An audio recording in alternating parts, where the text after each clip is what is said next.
Assalamu alaikum wa rahmatullah. Welcome. Inshallah, everybody is doing well. No problem in this world, apart from our spiritual problems, of course, connection with God, like me. So, failure most of the time. But thank God, at least I am aware of it. It was my favorite. We have been discussing a very important point, which is a very generally discussed matter by some people who have agenda behind their minds. So they claim that Quran mentions small minor events and expects us to confirm it, to believe in it. We have no clue of it, and also there are very minor events took place in paradise. I don't know where it is now. Even I believe in the hereafter, I haven't experienced it. And some small events took place in a village or small town. No one knows where it is. And also, what is it to do with the speech of God, which is supposed to be a universal message for all humanity? Of course, this is the case in the event. The way the Quran teaches, educates humankind is reality. But we will see that this is described here in this paragraph. So we studied it, and at the end, the author went on discussing the case which took place in paradise between, as if there is an argument. God has been challenged by somebody else who's called Iblis or Satan or devil, whatever it is, we don't know. And he taught Adam names, all of the names. What does it mean? We don't know. Seems to be, we know what we can understand within the whole context of the Quran, but we don't know. So in Adam's case, for example, like other stories of the prophetic experiences on earth narrated to us in the Quran are minor events. So at the end, the conclusion was the argument we discussed last week, that while speaking this sentence there, I just colored it with red. While speaking of a minor matter with Adam, peace be upon him, the Quran converses in elevated fashion with the whole universe and all mankind. That is demonstrated in the argument. And the second point was talking about a group of people in Egypt thousands of years ago, and they are told to slaughter a cow. I mean, how insignificant it is to slaughter a cow. And none of my business whether you slaughter a cow or a sheep. What is the matter with it? Of course, the story is told in such an amazing way that really analyzes the real aspect of human capacity and our responsibility towards understanding the creation, the nature of the creation, and going along with it, and by obeying the purpose of the creation established by its creator. So this is also an interesting event. Of course, this is the problem of everyone on earth, every human being, but not the problem, that existential problem, but if we are not careful in our relationship with the existence out there and with the existence of our feelings, just take it for granted and live by it, of course, we may not benefit from these examples demonstrated in the Quran, presented to us in the Quran. But we question the creation and see this small example mentioned in the Quran, we will see that how relevant it is. Yeah. For example, as a result of the second example given in the Quran, the author explained and used this sentence or this conclusion stated by the author. So the Moses excited and destroyed the concept of cow worshipping. Wow.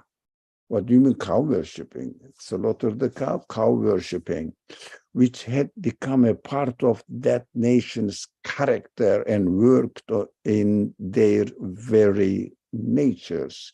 So what we should expand the meaning of cow worshipper means the causes that we have to follow in order to get the results within the conditions of the order of the universe.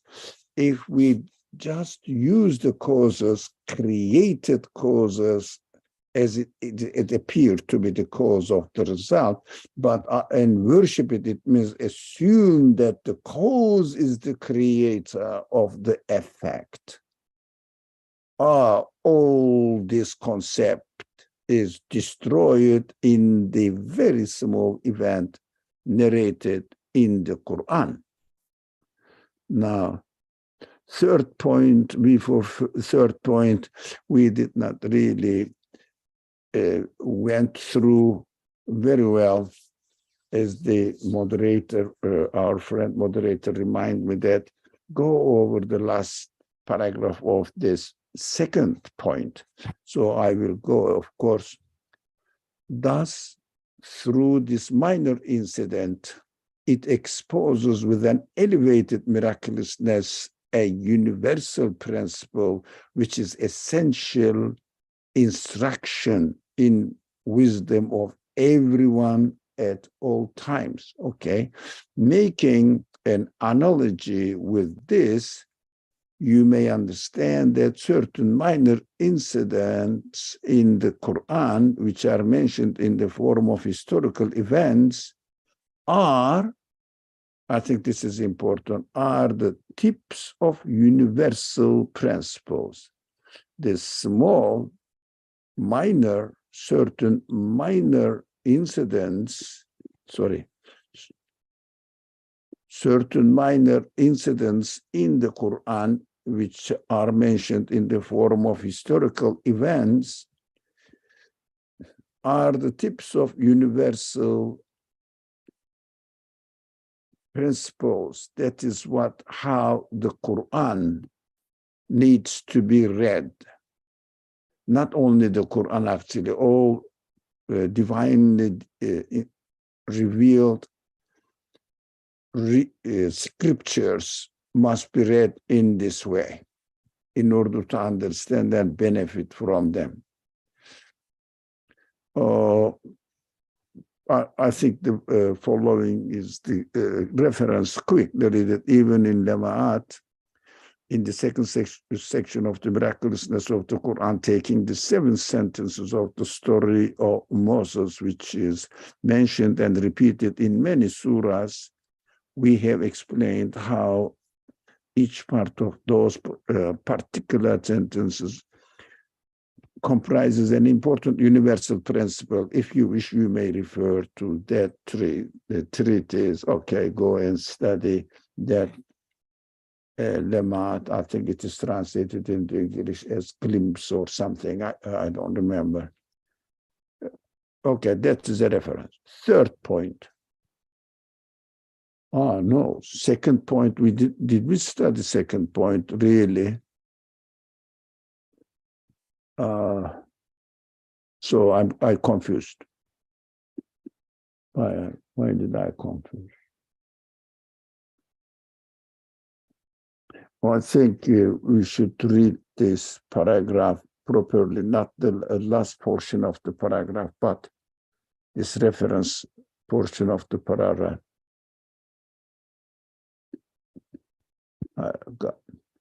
Okay, let me see. Through mentioning the angels, we should start from reading here. By mention.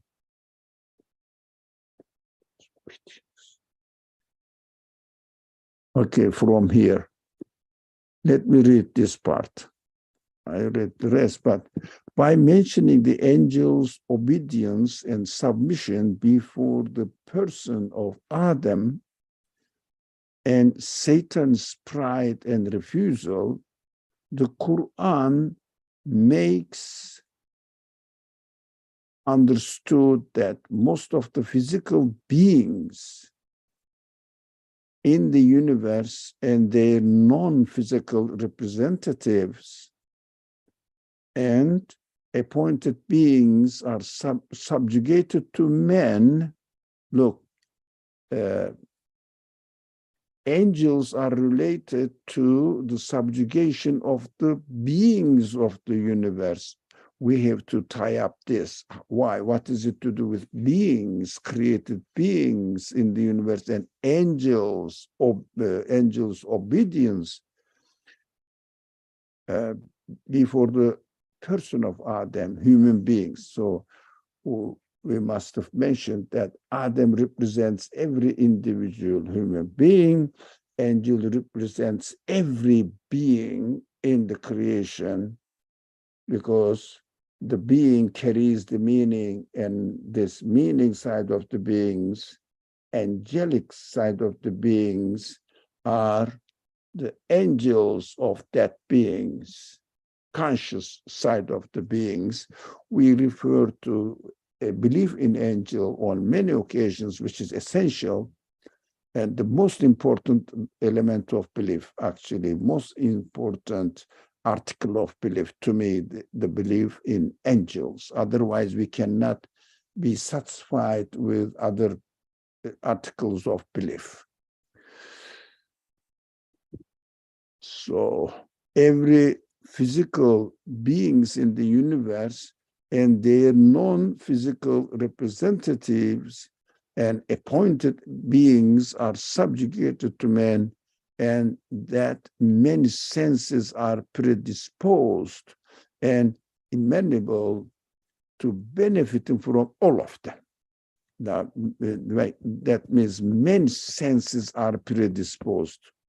So they are very, they help and give benefit to all human senses, and pointing out what a fearsome enemy, a series of obstacles in the path of man's progress are evil matter. Now we have to understand what evil matter represents, and it is representatives and evil indwelling spirits which corrupt man's nature and drive him down wrong path. The Quran of miraculous exposition, while speaking of a minor event with Adam, peace be upon him, converses in elevated fashion with the whole universe and all mankind. I think the key point here, what is that? Fearsome enemy and serious obstacle in the path of men's progress are evil matter. Stop here. I think it is important here. What does it mean here? What is Satan? I mean, we are not going to study the subject of belief in the existence of Satan and nature of Satan. It is not our subject, but we have to understand what Satan represents in this story. Now, angel represents the beings, every being. What does Satan represent then? That comes to human side.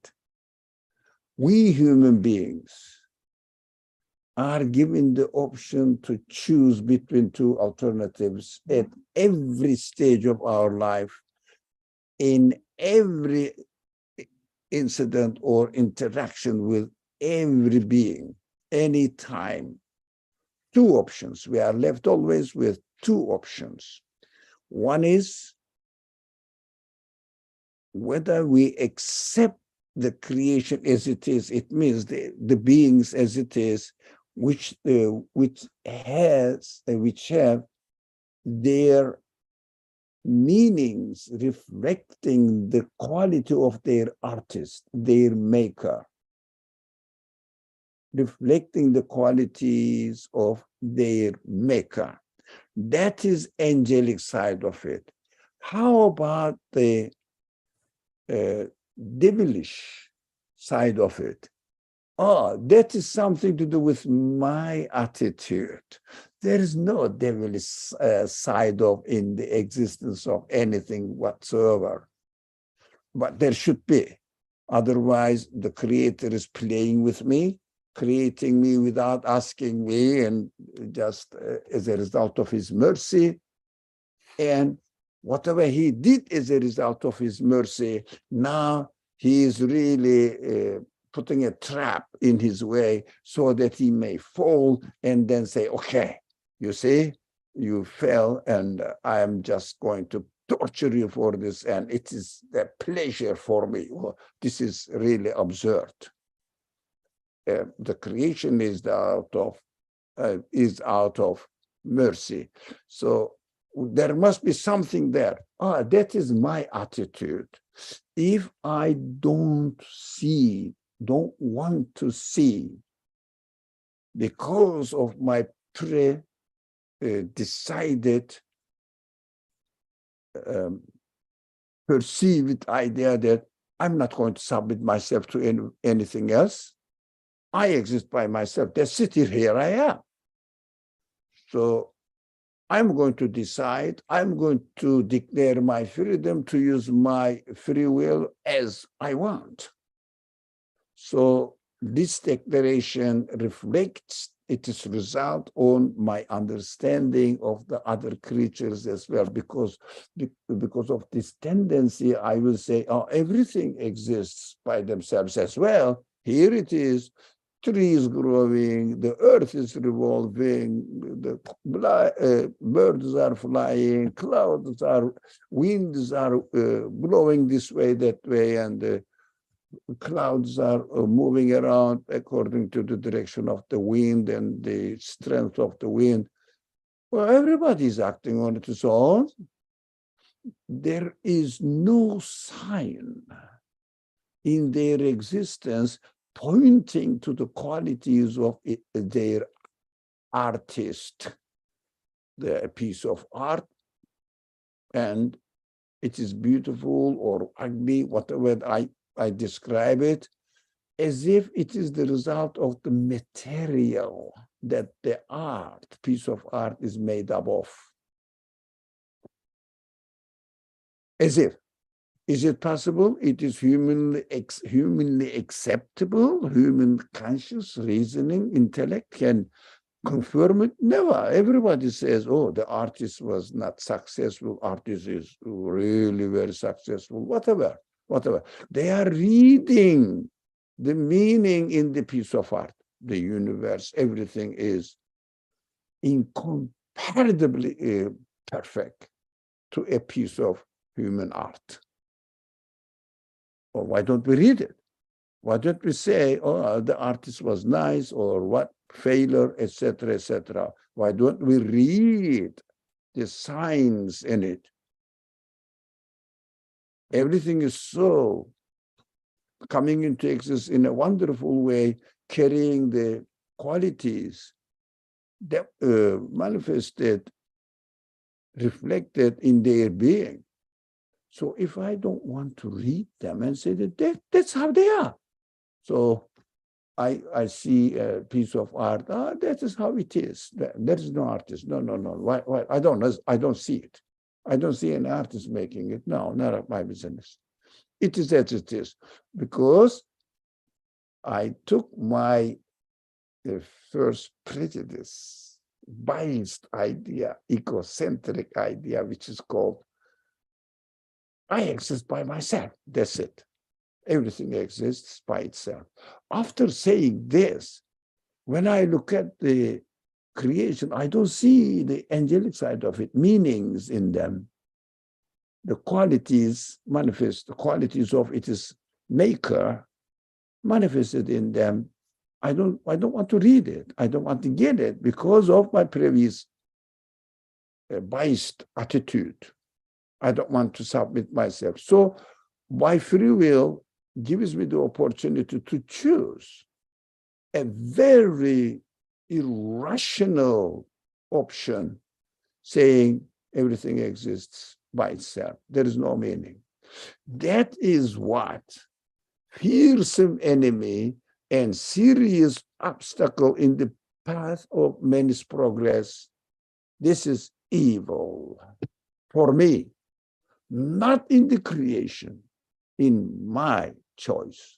Evil I am experiencing by criticizing the things I may not like, never paying attention to this feeling of disliking something. Where did I get it? I said, I declared from the beginning, it is how I am. That's it, natural being.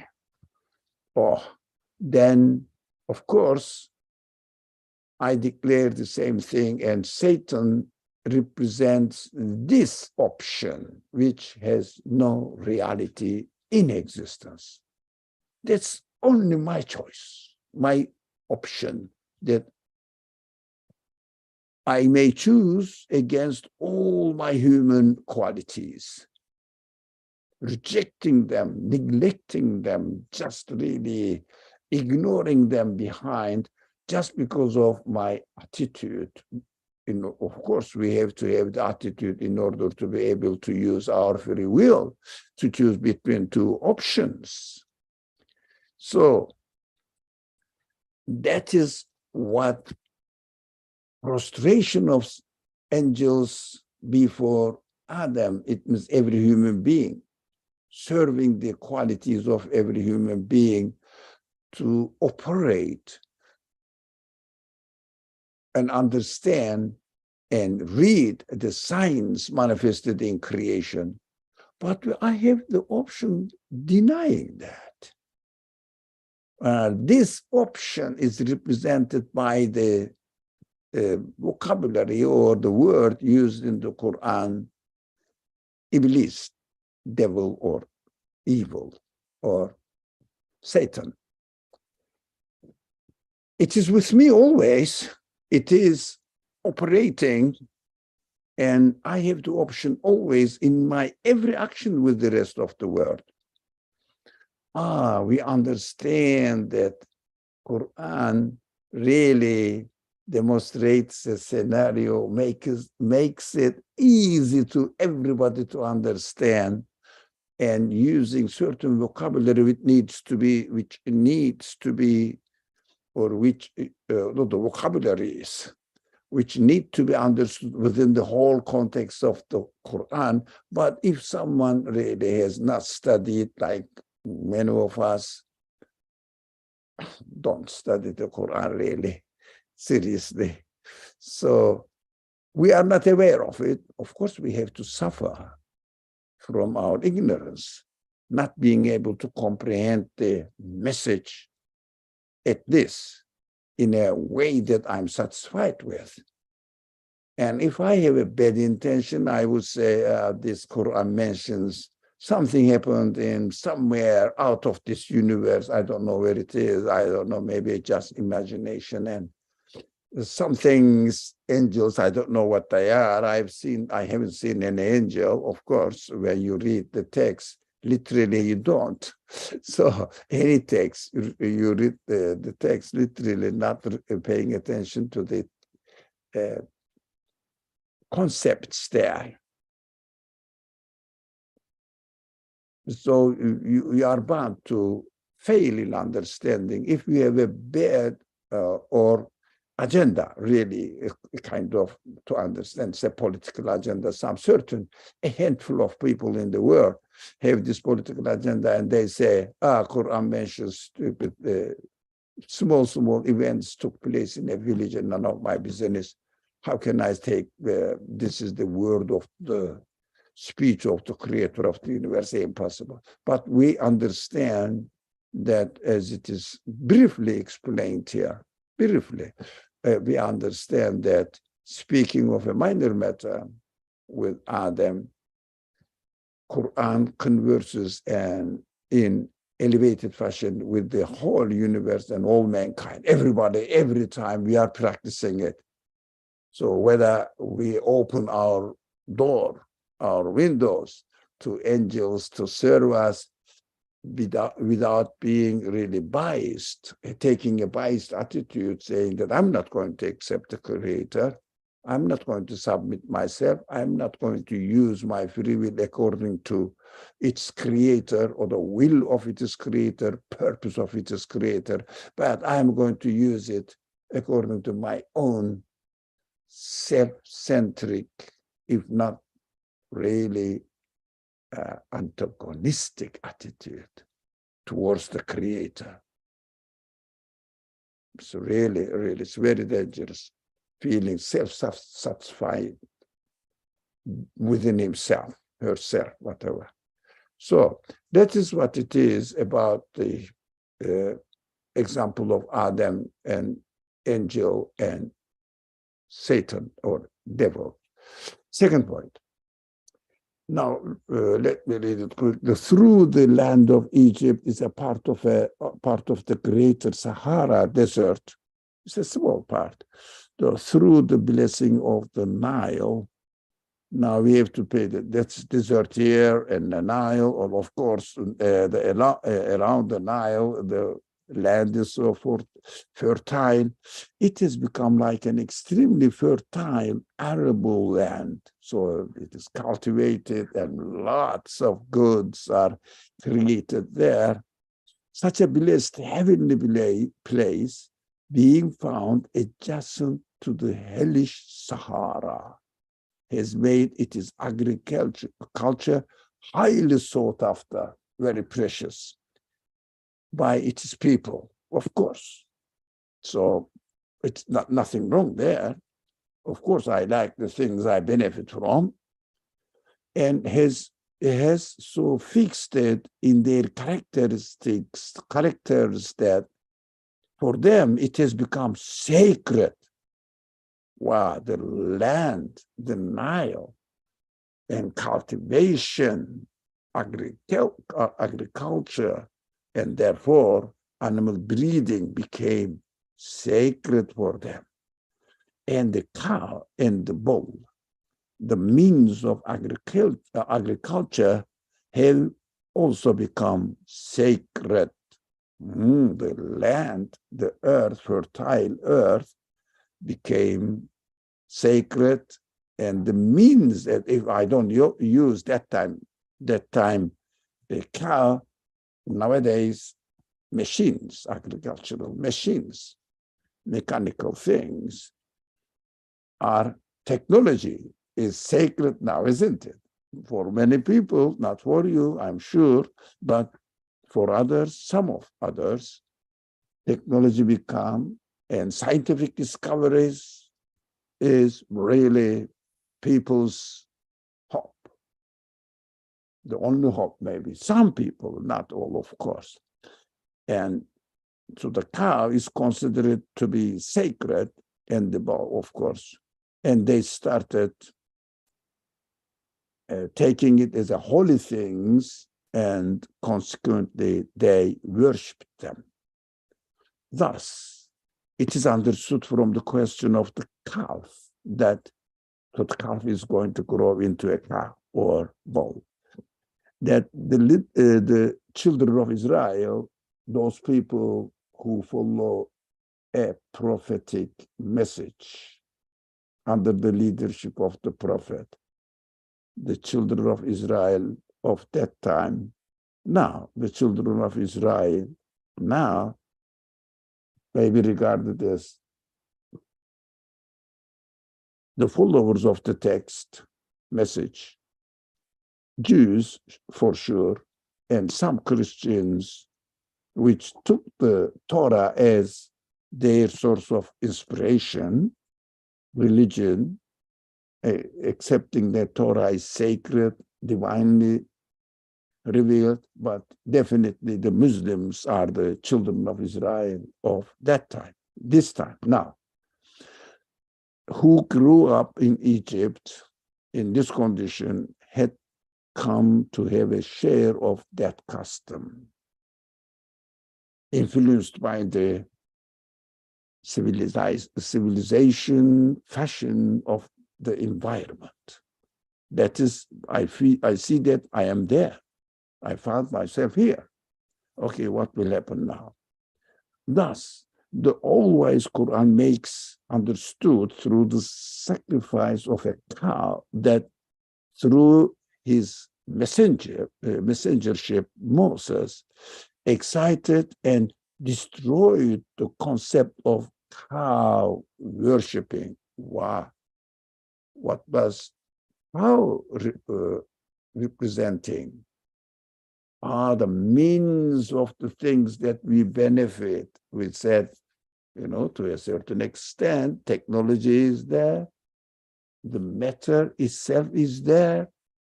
For me now, so the cow worshiping concept goes to means that I'm benefiting from. For example, worshiping tree growing fruit for me, plants growing vegetable for me, animals giving meat, milk, and of course dairy productions.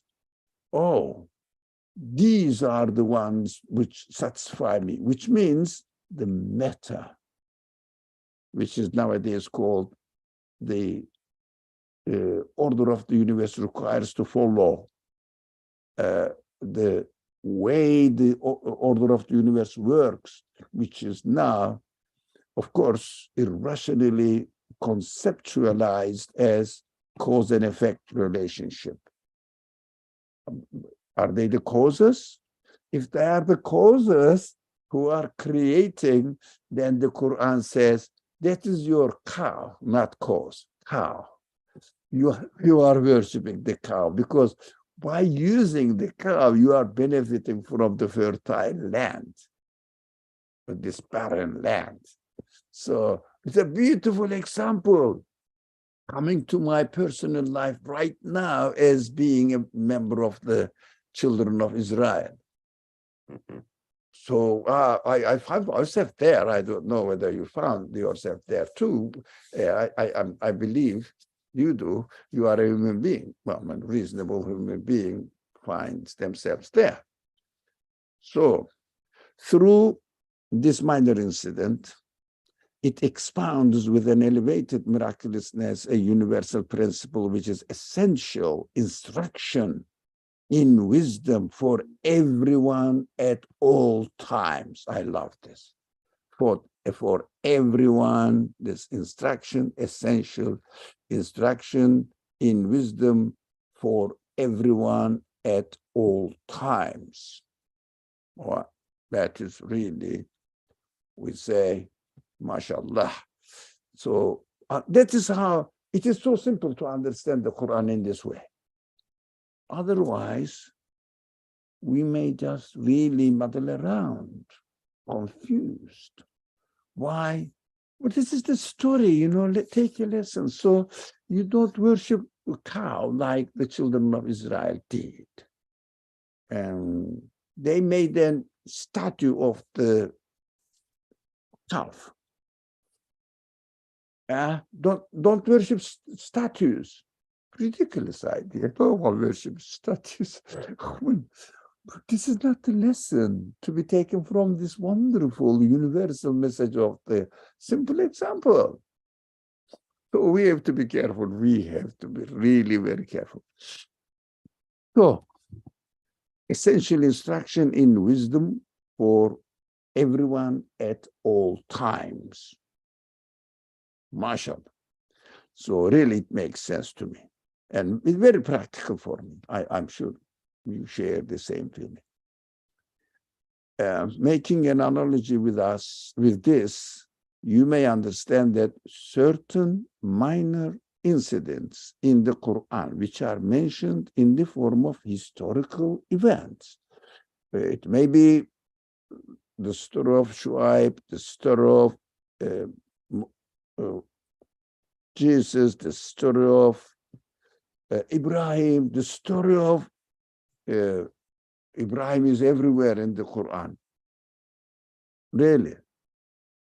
All those short sentences, but really much frequent in the Quran than Moses. We have to be very, we have to pay attention to the story of Ibrahim. That's why our friends are going to study, and I will join, inshallah, some of it. So they decided to study the story of Abraham. Actually, they were going to study the story of Moses. I said, no, study Ibrahim. And they really took it and they decided to study. I'm very pleased. You know, the story of Moses is told by many people as an incident, happened something in the past. But story of Ibrahim is not really an incident. It is the claim of, or explanation of Tawheed, absoluteness of the Creator. Exciting to me. Inshallah, I'm looking forward to really listening to my friends there, which is mentioned that and repeated in many surahs. We have explained how each part of those particular sentences comprises an important universal principle. If you wish, you may refer to that treatise, okay? Whatever this lemma, all right, we read it and we said this is just a reference, we can just pass it. Third point.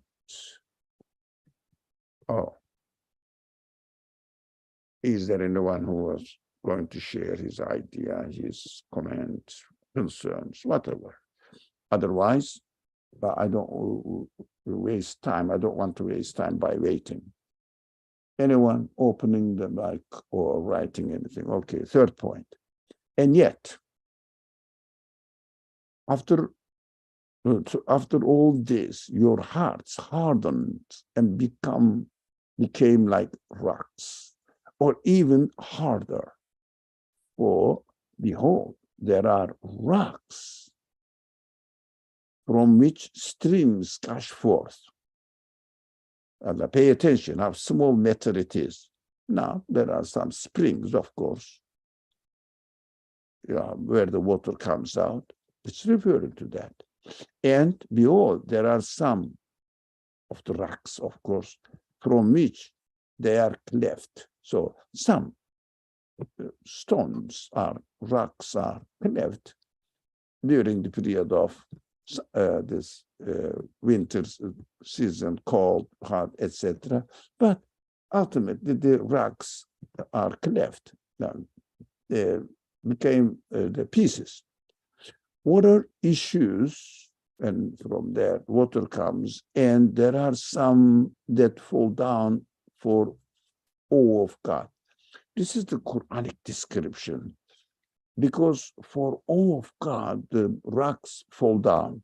No, they just fall down because the pieces were heavier than heavier than the part which sustains it or supports it from the bottom. Maybe bottom is eroded, and it fell down. What is it, the awe of God? Because the way they are falling down, they are obeying the order of the universe. They cannot resist. I like my place. I want to stay here. No, no, no. You have to follow the order. Obey God. This is not being rebellion to God, God's will, which manifests this will in the order of the universe. So they fall down for awe of God. It means obedience to God, not really rebellions at all. One might say, you know, rocks have no free will to choose, but it's an example for me. I have. And we apparently understand that don't be like an arrogant person, be like at least like a rock. The example is given to me. What happened to your heart? They will say, the Quran will say. And God is not unmindful of what you do. So while reading the above verse, the whisperer said, it was satanic idea. Option came to my mind. That is always with us anyways. So what meaning is there in this, in discussing and explaining as though they were the most important and significant of matters? Certain natural states of rocks, of course, pay attention to the word natural states of rocks, which are commonplace and everyone knows about. How is it fitting, and what need is there, and what is the point in telling this? Everybody knows that if a rock is split into two pieces or more, and those pieces don't have the support underneath them, they fell down. Or there are some rocks through which you might have seen that, you know, spring heads, the water spring found spring, whatever they call it, where the water really comes or runs or gushes forth. So everybody knows it. They're so commonplace things. In the face of this suggestion, this alternative, the following point was imparted to me from the effulgence of the Quran, that is, rhetoric of the Quran, the method of teaching of the Quran. Of course, we have to understand that Quran teaches to everyone.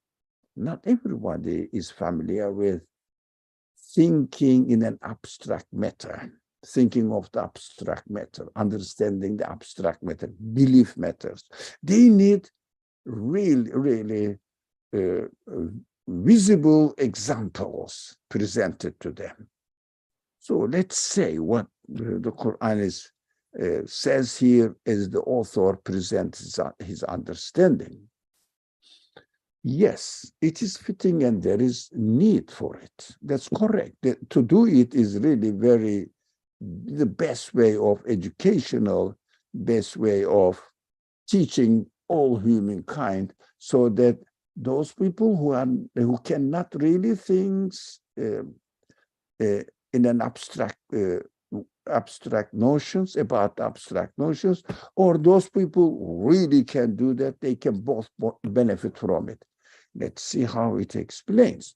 And it is so fitting, and there is a meaning so significant and truth so enormous and necessary that only through the Quran's miraculous conciseness, and conciseness is an important word, conciseness and guiding grace has it been simplified to a degree and summarized. Yes, conciseness, one foundation of the Quran's miraculousness is conciseness. Though you cannot explain the whole story, because it has to be concise so that everybody can benefit anytime with the whole discourse of the Quran. And guiding grace and fitting instruction, which are one light of its guidance. one light of its guidance, require that in the face of ordinary people who form the majority of those whom the Quran addresses, because most of the majority of the people are really very well educated, thinking, using their intelligence at the highest level in order to understand the reality of existence. They are just a handful of people, but majority of them are like me, ordinary people. So universal truths and profound and general principles are shown in familiar and particular forms, and that due to their simple minds, only the tips of what truth, only the tips of vast truths are shown. Only the tips of vast truths are shown, and in a simple form, and moreover, that the divine disposals, which are wondrous and extraordinary beneath the veil of the commonplace and under the earth, are shown briefly. So divine disposal means we have to look at the existential side of the beings, so that we will see divine disposals. What does it mean? How the source of existence of these beings have decided them to happen within the context of the entire order of the universe. That is, by looking at the existential reality of the things, we see what? The one who is giving existence to them, exposing by manifesting, by exhibiting his qualities as the maker. And each quality, when you study, you say only the one who is the creator of the universe can be the creator of this simple, small being here. Simple means insignificant by size, but the way it comes into existence, the way it bears witness to or points to as signs in its existence is great. So pointing to divine disposal, which is the creators, whoever created it. And we know that this creator cannot be found in the universe, so it must be something beyond the capacity of the universe, and it is what we call divine.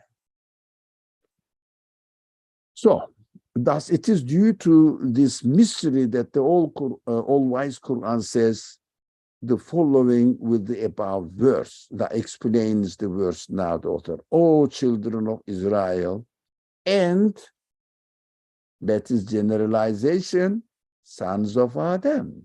Because if you carefully read the Quran, you will see talking about children of Israel, Ya Beni Israel, this is the typical expression in the Quran, and talking about them, what they did. As a conclusion, I'm sure those of you who study, I'm sure all of you study the Quran, will pay attention to that. And then the subject matter is really described in, I don't know, maybe sometimes in one paragraph, sometimes in a page or two. And then at the end, the rhetoric changes and says, Ya Beni Adam, rather than Ya Beni Israel. It means universalizing the message and telling every human being, not a particular race, which is, ridiculous to understand. Beni Israel means a particular race. So, and sons of Adam means it is the way this, the Quran also does this with the connection words, your connection letters, where, fair, and God, la'alle, with this kind of connection words in the Quran, it is sometimes, depending on the context, explanatory and extended meaning, what it means really. What we say it in English, that is.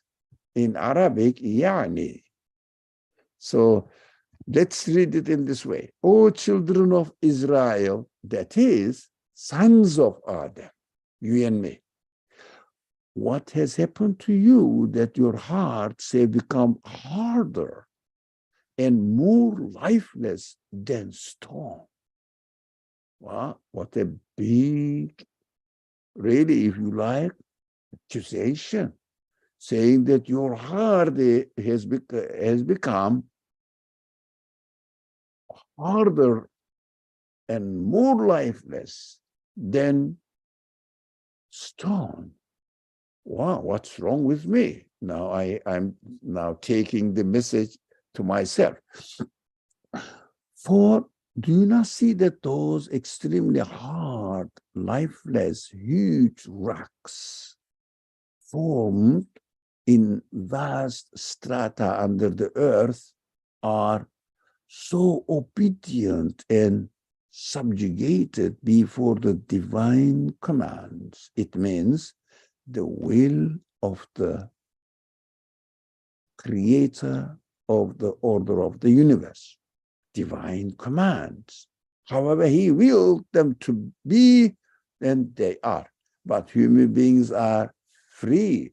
However I am created to be in my humanity, it means in my sensual side, human side, spiritual side, I may not really obey and subjugate myself to divine commands. It means to the way that I am created. And so soft and tractable under the dominical works that that to whatever degree the divine disposal occur without of course, it is telling now the example of rocks, without resistance in the formation of trees in the air, so they break. That is how the order is established to be an example for me.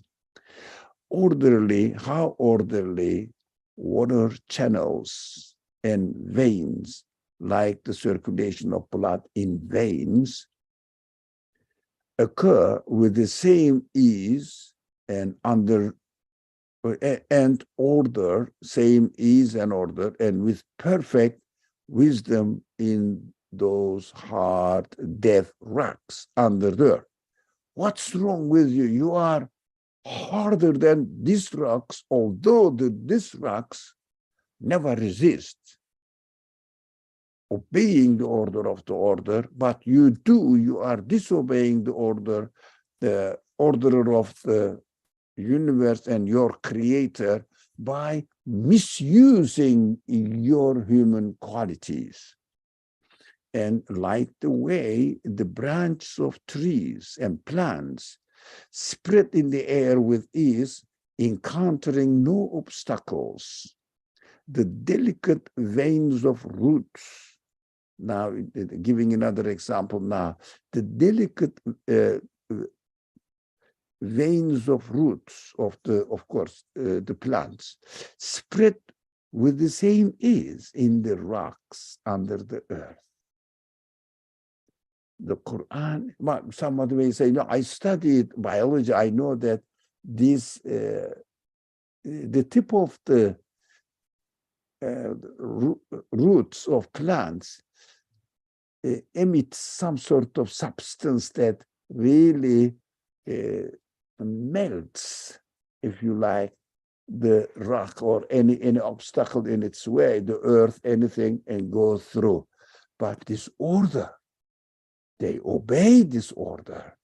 They, of course, they don't have free will, but it's an example for me that look, every creature is obeying or created in a way that they have to obey, but you have the choice. Be careful. You should be more willing to obey the will of the orderer of the universe or will of the orderer of your creation, your feelings. Now, that is a good, really example. The delicate veins of roots spread with the same ease in the rocks under the earth. The Quran indicates this and teaches an extensive truth with the verse,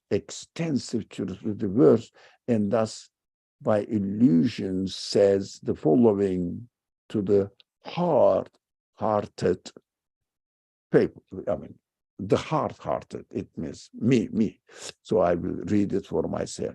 O children of Israel and son of Adam and Ali, what sort of heart do you bear within your weakness and impotence, so that with this hardness it resists the command of such a one?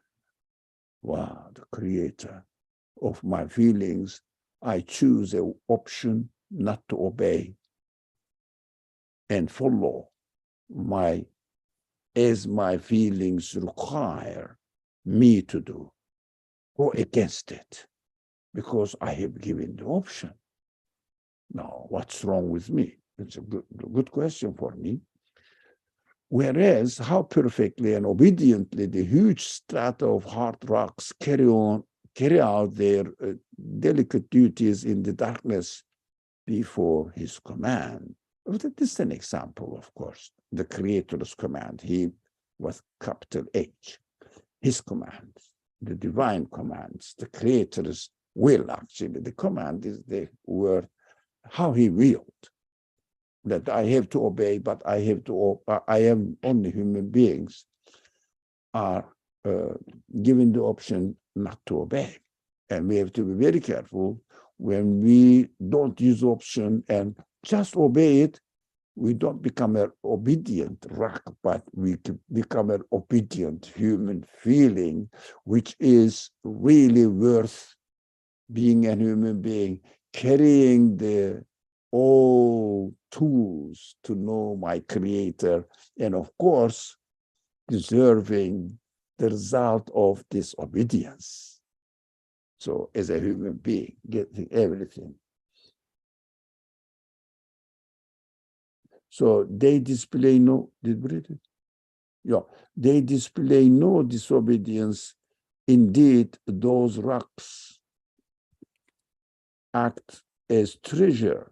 So let's say, let me keep the track of it, at least until here. So indeed, those rocks act as treasurers of the water of life and other means of life of all the living creatures about the earth, and are, I mean, under the earth as well. There are some living creatures under the earth, and are the means of their division and distribution.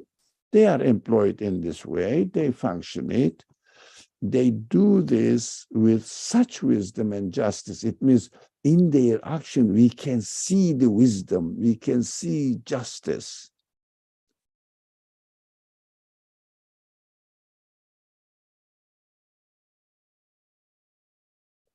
They do this with such wisdom and justice that they are soft like wax. You know, wax is so soft.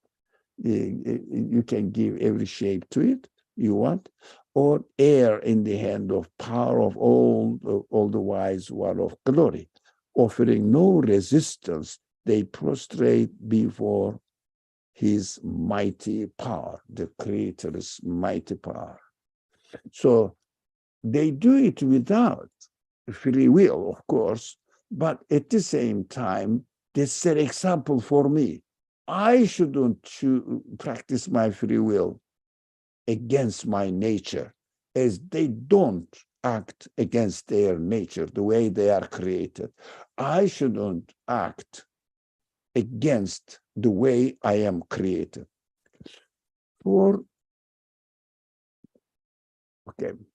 For just like well-ordered creatures and wise and gracious divine disposals occur on top of the earth, which we observe the same occur beneath it. Indeed, the divine wisdom and favor are manifest there in a more wondrous and strange way in regard to wisdom and order.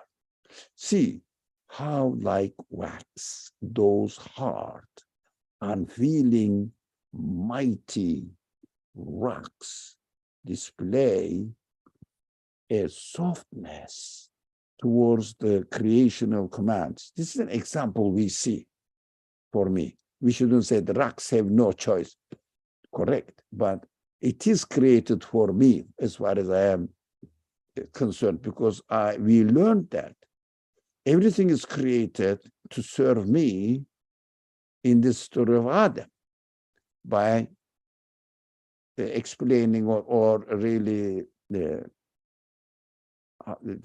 giving the scenario of angels prostrating before Adam. That is how it is described there.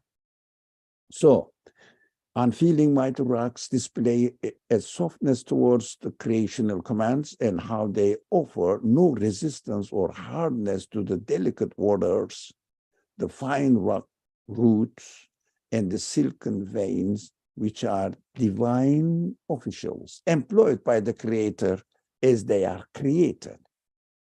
So, as though like a lover, that's a beautiful example, like a lover, the rock's heart melts. Example, these are examples. Rock's heart melts at the touch of those delicate, beautiful things and becomes earth in their path, sacrificing themselves as if it is created in this way, so that they will be an example for human beings. And through, the time is up, let's say, the Quran shows, okay, this verse, and behold, this is there are some, this is a piece of the earth cited, quoted above. And behold, there are some that fall down for awe of God. That is the piece of the verse. So this is an example for me. Now let's stop here. I shouldn't exploit because only I spoke today. The Quran shows the tip of a vast truth, which is like this. Tip of a vast truth. I really love this expression. Tip of a vast truth. It is beautiful.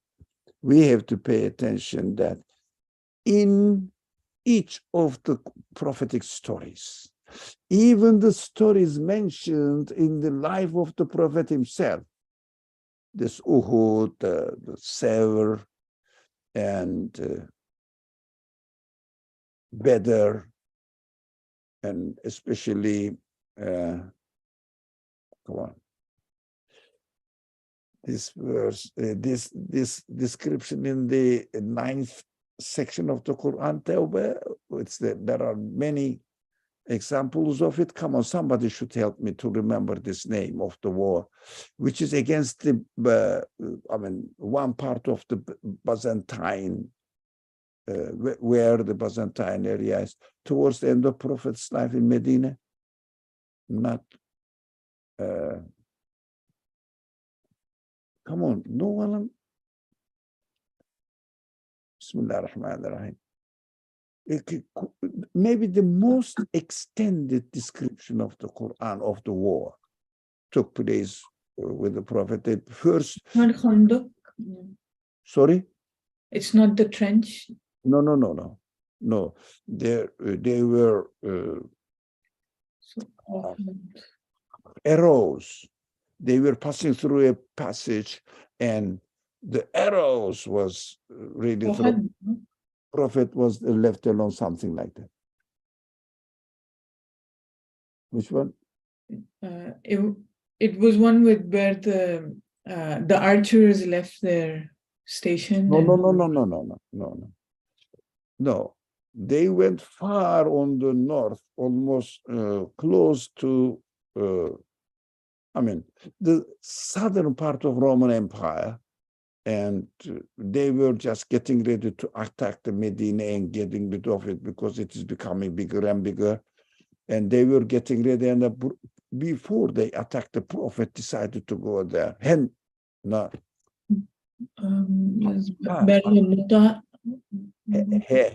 something with hair. Or I think with hair. No, maybe not. Okay, whatever. So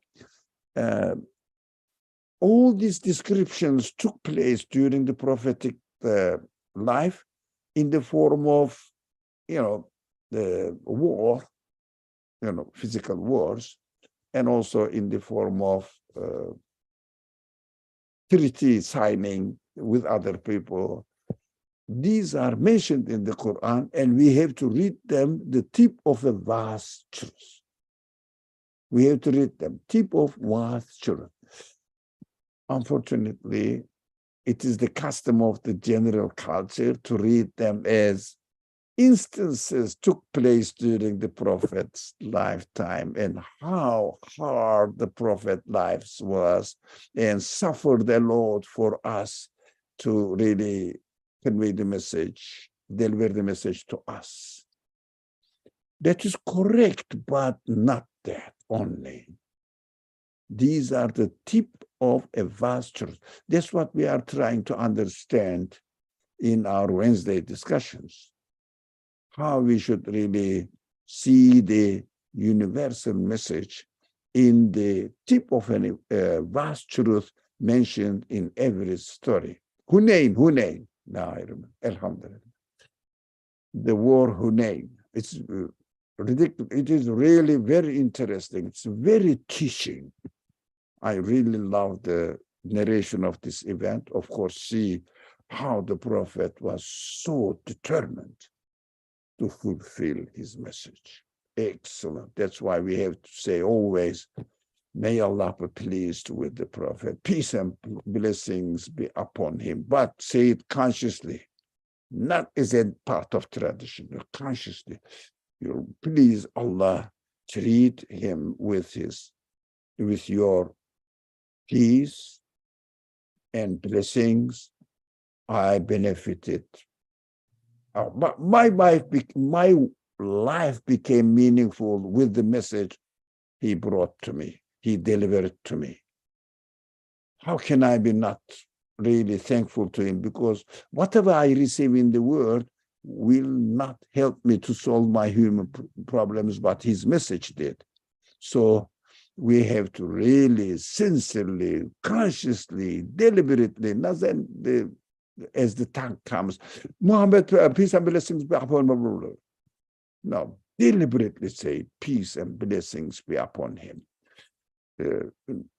Sallallahu ala Rasulina Muhammad wa ala alihi wa ashabihi wa atba'ihi wa sallam. So these stories tell me how I should be grateful to Allah because he employed Muhammad and he fulfilled his mission perfectly. But apart from this, there is a universal message in the way that they are taught. We have to study them. Unfortunately, studying those wars took place during the life of Muhammad, alayhi salatu wassalam, and getting the universal message from them rather than only taking a lesson from them. Oh, we learned that the prophet is such, and this adamant deniers resisted against God's prophet and really wanted to kill him, but God protected him in a miraculous way.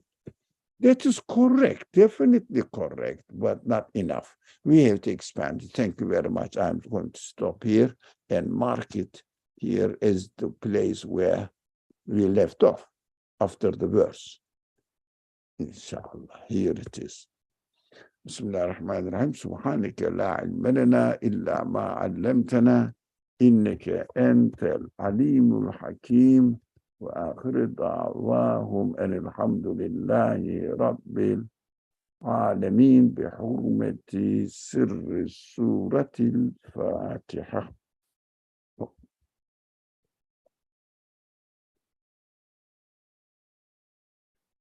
Thank Okay. you, Assalamualaikum.